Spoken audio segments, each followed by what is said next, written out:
I just flown from London to New York with United in their premium economy cabin.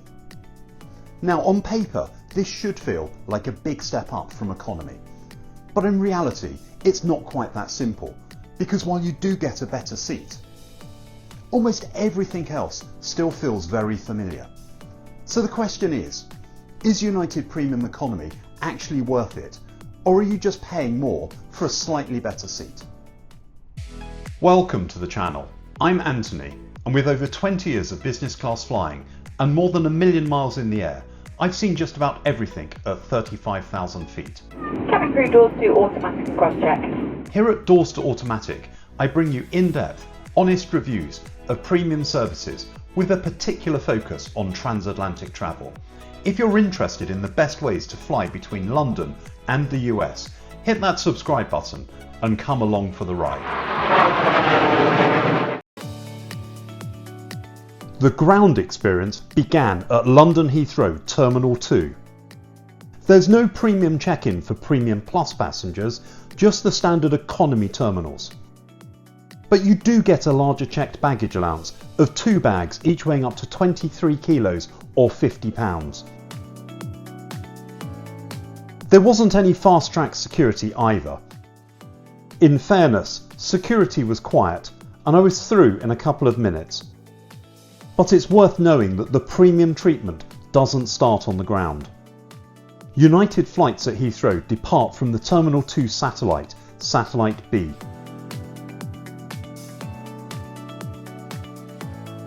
There's no transit to the satellite, just an underground walkway. And whilst Premium Plus doesn't include lounge access, United does offer it as an add-on at the point of booking. I paid £27 for access to the lounge by gate B36. And I'd say that's one of the better decisions I made on this trip. The lounge was spacious and not too busy. There was a self-service buffet with a good range of hot and cold breakfast items. For £27, it's hard to argue with. Though it's worth noting, on the Delta Premium Select flight I reviewed recently, there was no lounge access either. At least United give you the option to add it at booking at a reasonable price. That's one area where United's ground experience edges ahead. And that ground experience is worth pausing on because it tells you something important about this product. The return Premium Plus fare came in at £2,629, booked just 15 days before departure. That's not a last-minute bargain. It's approaching what some airlines charge for business class on this route. In fact, a United Polaris business class fare was only £3,352. And yet at Heathrow there's no premium check-in, no fast-track security and no lounge included. You're paying extra for each of those or going without. So the question isn't just whether Premium Plus is better than economy, it clearly is. The question is whether it's better enough and whether the price makes sense. Soon it was time to head to the gate. My gate, B33, was literally 2 minutes away. The flight was on a Boeing 767-300ER aircraft. Registration November 685 Uniform Alpha. A 23-year-old aircraft that flew into Heathrow the previous evening and sat overnight before this morning's departure. Premium Plus passengers got to board in Group 2, behind 2 elite tiers and business class.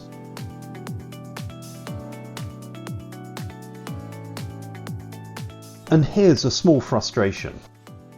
We boarded from the very front of the aircraft, which meant walking through the length of the business class cabin and waiting in the aisle while passengers ahead stowed their luggage. That's a limitation of this aircraft, with boarding doors only at the very front. A small thing, but first impressions matter. The Premium Plus cabin on this aircraft had 22 seats across just 4 rows, rows 20 to 23, in a 222 configuration, with a window pair on each side and 2 seats in the centre. I was in seat 23 Lima.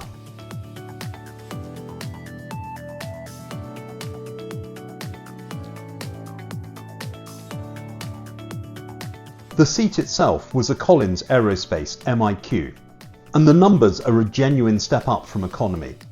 38 inches of row pitch versus 31, 18.7 inches wide versus 18.5 in economy, 6 inches of recline versus 4, and a 13-inch HD touchscreen compared to 9 inches back in economy. There was also a universal power socket and USB-A charging at every seat. On paper, those numbers look solid. But the seat is still a recliner, not a flatbed. And that distinction matters, particularly when you're paying over £2,600 for the return flight. Overhead bin space was at a premium, with a tight fit for bags under the seat. Overhead there were reading lights, but no individual air vents. No pre-departure drinks, and soon the safety video was being played. The aircraft needed to be de-iced before we left the gate, but the entertainment system was already up and running. The system on this flight carried 405 movies, 188 television series, and 56 audio programs. That's a strong catalogue for a transatlantic crossing, plenty to keep you occupied across 8 hours. The over-ear headphones provided were very good quality. One small but persistent annoyance: the entertainment system controls kept reappearing over the screen throughout the flight. On a 23-year-old aircraft, that's not entirely surprising, but noticeable. Wi-Fi was available for purchase on board through the United portal. The full flight package cost $12.99 or 1,300 United miles. One thing worth knowing: streaming wasn't possible on this service. Compare that to the Delta flight I reviewed recently, where Wi-Fi was completely free for SkyMile members and fast enough for streaming. United's offering was functional, but it's another area where you're paying for something that other airlines are beginning to include. We pushed back from gate B33 in Terminal 2's Satellite B at 8:16 AM.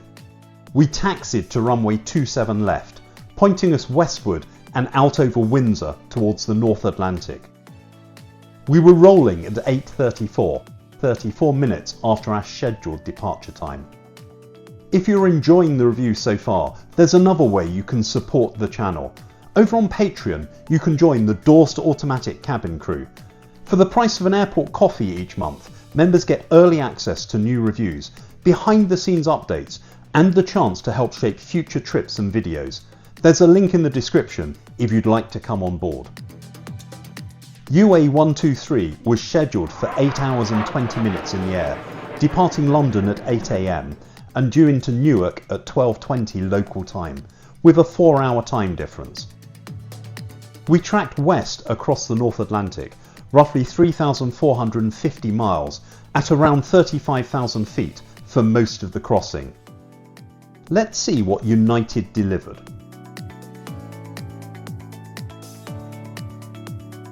An amenity kit was provided, with a good range of content. There was hand cream, lip balm and a cleansing wipe from Pericon MD, a toothbrush, toothpaste and earplugs, soft tissues, an eye mask and socks. Almost the same contents as the business class kit. The first drink service came at 8:52, just 18 minutes after takeoff. Tea, soft drinks, beer and wine were available. Served in paper cups, the same as you'd get back in economy. Alongside the drinks, a stroopwafel. A nice little touch, but not exactly a premium flourish. With the seat in front now fully reclined, there was still enough space. Food service began at 9:16, starting with pre-orders, and United emailed me 5 days before the flight to make my choice. With 3 options on the breakfast menu, there was a reasonable selection: ricotta pancakes, muesli, or what I went for, scrambled eggs. This was served with chicken sausage, roasty potato and herb roasted tomato. Metal cutlery and a linen napkin were provided. As a starter, there was a bowl of fresh cut fruit. My eggs arrived hot and well seasoned. A solid breakfast at 35,000 feet. It came with a warm croissant and butter, though I noticed there was no jam. A small thing, but in premium economy, small things add up. No menu cards at the seat, and no china or glassware for the drinks round, although there was a water glass on the tray. The meal itself was good. The service around it felt ordinary. Compared to Delta Premium Select, this felt closer to Economy Plus rather than Business Light. The same food quality, a very different feel. There were no dedicated toilets for Premium Plus. Some passengers went through the curtain to use the washrooms at the rear of business class. Otherwise, it was a walk to the back of the aircraft to the washrooms shared with economy. These were very compact with no frills. Just standard soap and paper towels. The economy cabin, like the rest of the aircraft, was full. Back in my seat, I checked out the bedding option. A large, soft blanket was provided, alongside a good quality pillow, with Saks Fifth Avenue branding. The seat didn't recline that far, and did feel fairly narrow. One moment during the flight stood out. I dropped my phone down the side of the seat.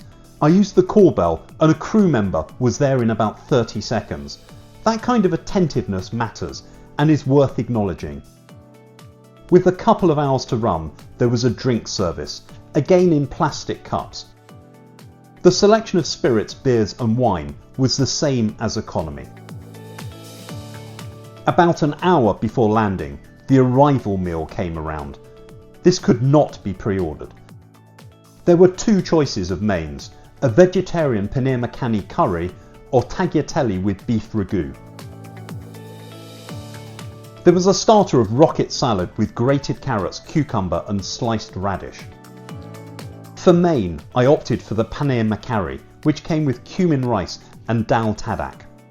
There was a bread roll in a bag, but no dessert. Small bottles of wine were served with plastic cups. It was a decent meal for the final hour of a transatlantic crossing, but again, no real sense of occasion around it. The food was fine, the theatre wasn't really there. Soon we were preparing to land. We came into land on runway 22 left at Newark Liberty at 12:16 local time, 4 minutes ahead of schedule, and taxied to Terminal B. 8 hours from pushback to blocks, 7 hours and 42 minutes in the air. So, is United Premium Plus worth it? Let me come back to the question I asked at the start. Are you just paying more for a slightly better seat? On this flight, largely yes. The seat was genuinely more comfortable, more space, more recline, a bigger screen and power that worked. The crew were attentive. That 30-second call bell response is the kind of thing you remember.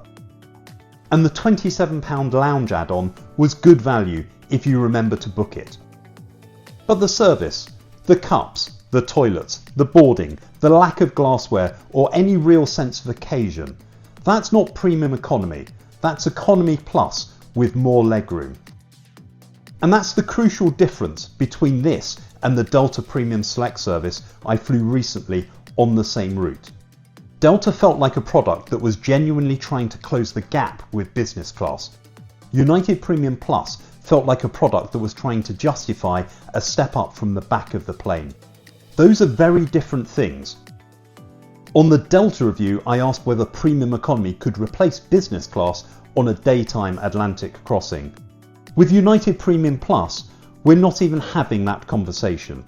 At £2,629 return, you're paying a significant premium over economy. If comfort in the air is your priority and you're not bothered about the service experience, it delivered that. But if you want to feel like you're being looked after, rather than just given more space, this isn't the product that does that. For that price, I'd be looking very hard at whether a business class fare was in reach, or seriously considering whether saving the money and flying economy made more sense. And that's the question I'd love to hear your thoughts on.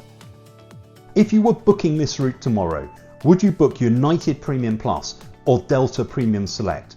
Maybe you'd fly business class, or just save your money and fly economy. Let me know in the comments, especially if you've flown both United and Delta in premium economy on this route. And if you found this review useful, please hit the like button and subscribe for more honest reviews of transatlantic travel.